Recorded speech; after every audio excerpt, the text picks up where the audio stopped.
Bismillahirrahmanirrahim.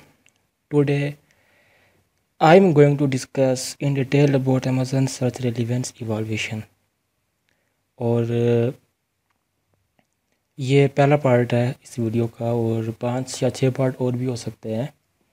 तो आज हम सिर्फ जो एग्जैक्ट पोर्शन है उसके बारे में डिस्कस करेंगे कि ये कहाँ पे यूज़ होता है एग्जैक्ट और क्या क्या रूल्स हैं। शुरू करने से पहले मैं आपको बता दूं कि मैंने already basics of Amazon search relevants बताए हुए हैं हमारे व्हाट्सएप ग्रुप पे और फेसबुक ग्रुप पे, तो आप ज्वाइन करके फ़ायदा हासिल कर सकते हैं। लिंक आपको डिस्क्रिप्शन में मिल जाएगी। और एक ज़रूरी बात कि बिफ़ोर वी बिगन आप सबसे मेरी रिक्वेस्ट है कि वीडियो को लाइक करें, शेयर करें और सब्सक्राइब करें ताकि आप आगे भी फ़ायदा इसी तरह उठाते रहें। तो आज हम सिर्फ एग्जैक्ट जो पोर्शन है अमेज़ोन का उसी को ही डिस्कस करेंगे कि ये कहाँ पे यूज़ होता है और क्या रूल्स हैं इसके। तो चलें शुरू करते हैं। एग्जैक्ट वहाँ पे इस्तेमाल होगा अगर जो क्वारी है वो फुल्ली सेटिस्फाई करे सर्च रिज़ल्ट को। फॉर एग्ज़ाम्पल अगर क्वारी आईफोन है और सर्च रिज़ल्ट में भी आईफोन ही आ रहा है तो वहाँ पे हम एग्जैक्ट का ऑप्शन इस्तेमाल करेंगे। और सेकेंडली अगर प्रोडक्ट फुल्ली मैच हो जाए जो भी रिक्वायरमेंट है सर्च क्वारी की।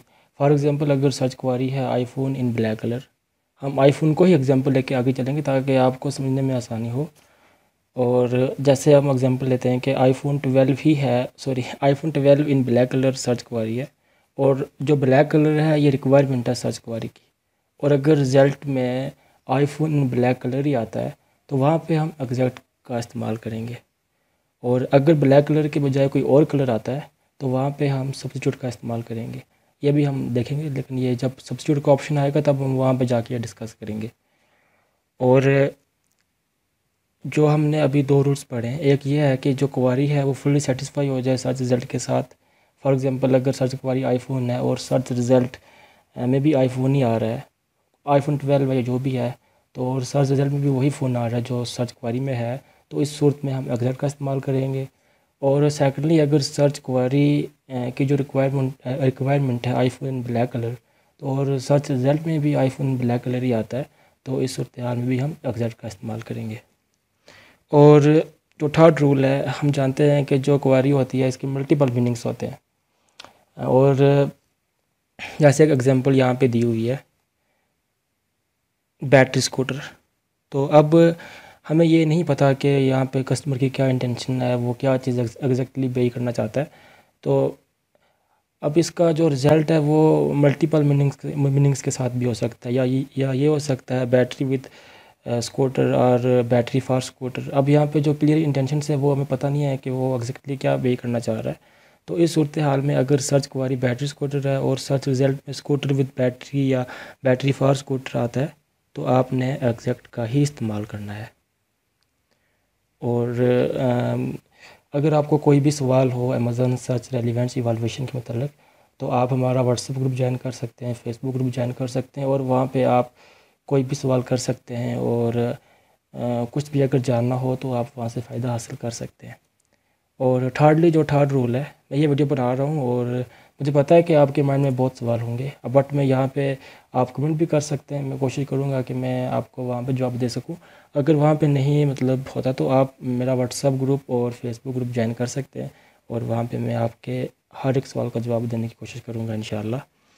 और जो थर्ड रूल है वो ये है कि अगर if the product is being sold with normal accessories which are expected to be purchased, मतलब कि अगर हम कोई फ़ोन ख़रीदने जा रहे हैं और हमें पता है कि इस फ़ोन के साथ इसका चार्जर होगा, इसका केस भी हो सकता है और इसका एयरफोन भी हो सकता है, ये चीज़ें होती हैं साथ और ये एक्सपेक्टेड होती हैं कि ये साथ में ही परचेज होंगी, तो इस सूरत हाल में हम एग्जैक्ट का इस्तेमाल करेंगे।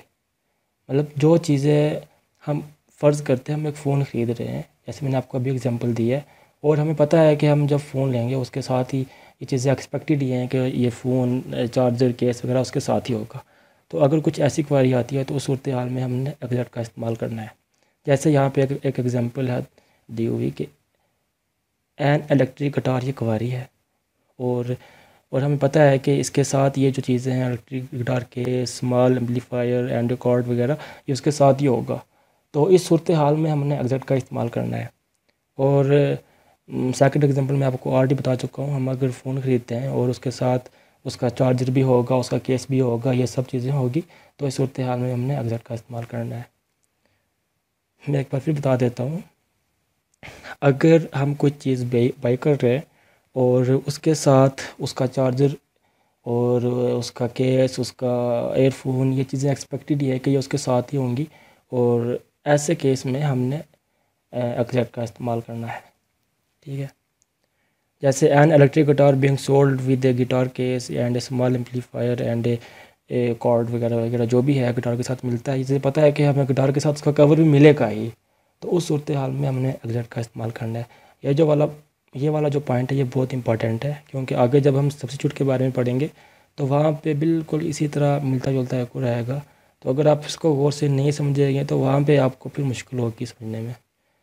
तो मैं एक बार फिर आपको बता देता हूँ कि अगर हम कुछ चीज़ ख़रीदने जा रहे हैं, अगर कस्टमर जो है अगर जो क्वारी है उसमें ये लिखा हुआ है कि iPhone with its case, it's charger, it's earphone, और सर्च रिजल्ट में भी अगर आईफोन विद इट्स केस वगैरह वगैरह जो भी आता है, तो उस सूरत हाल में हमने एग्जैक्ट का इस्तेमाल करना है।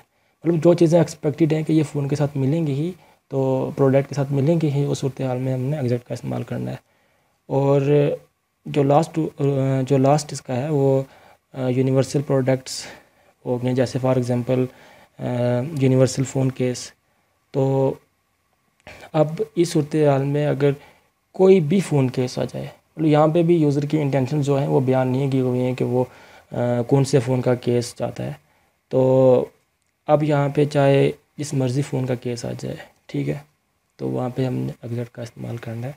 यह था आज हमारा एग्जैक्ट, और कल हम सब्स्टिट्यूट पढ़ेंगे। अगर आपको कोई भी सवाल है आप हमारे व्हाट्सएप ग्रुप या फेसबुक ग्रुप को ज्वाइन करके पूछ सकते हैं, और यहाँ पे कमेंट भी कर सकते हैं। मैं पूरी कोशिश करूँगा कि मैं आप सबके सवालों के जवाब दे सकूँ। और आज के लिए इतना ही काफ़ी है। Thank you. अल्लाह हाफिज़।